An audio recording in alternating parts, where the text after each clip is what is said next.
Hey, it's Tom from Ordeal here, and today I'm going to be showing you Lonely Mountains Downhill. So this is actually a really pretty game. It's one of my favourite games to play at the moment.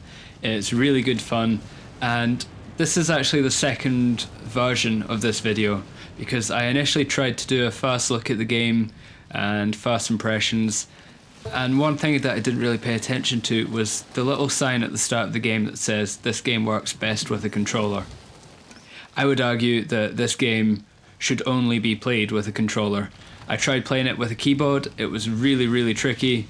It was next to impossible. I crashed non-stop. The game was a really big challenge and it was still a lot of fun, but you didn't get very far without crashing, and it was much harder to learn.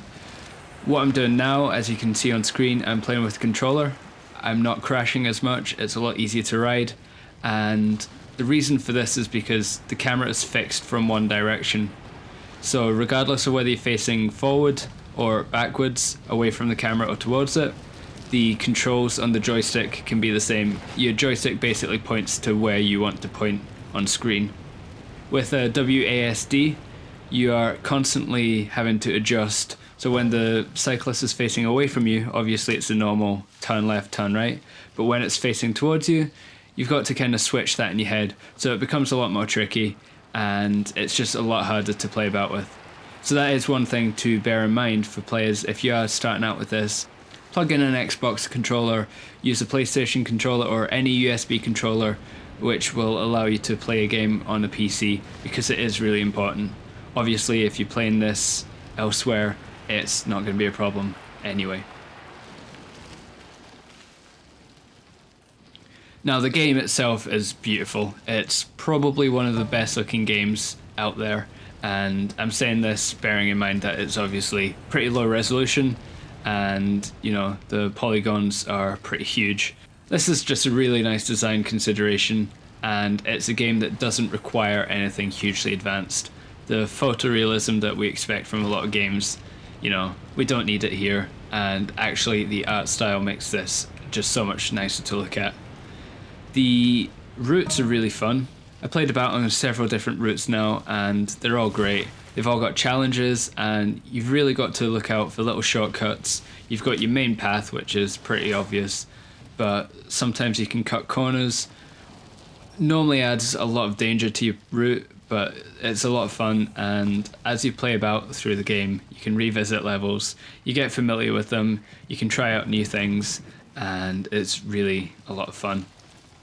So the way you level up in this game is you unlock a new track, so the fast track when you start off, and you have to play through to the very end until you finish, as you can see I've done now. After that, the second playthrough of that track, you can load in challenges. For example, play that track in under 3 minutes. Play it without crashing more than 20 times. And every time you do something like that, you can unlock new things. So new paint jobs for your bike or new bikes itself. And it also unlocks new tracks for you as well. So I'm a bit worried you guys think I'm really good at this game or something. That's obviously not the case. So I thought I'd show you a few of my attempts, and these are all in real time, of me trying to figure out this little shortcut. As you can see, trying to go for the shortcuts becomes rewarding, but it can be very frustrating at the same time. They're normally quite tricky, and some of them I think are placed here for you to think they're shortcuts, but they're not in fact shortcuts, and they're just kind of like traps. Because I never ended up figuring this one out. I'm not saying it's impossible, I'm just saying I'm not good enough, and definitely this is one of the most exciting bits of the game, because you know, you die and you go straight back to the checkpoint. You just try again, and it can become a bit of a grind, and that's when you know maybe it's time to give up.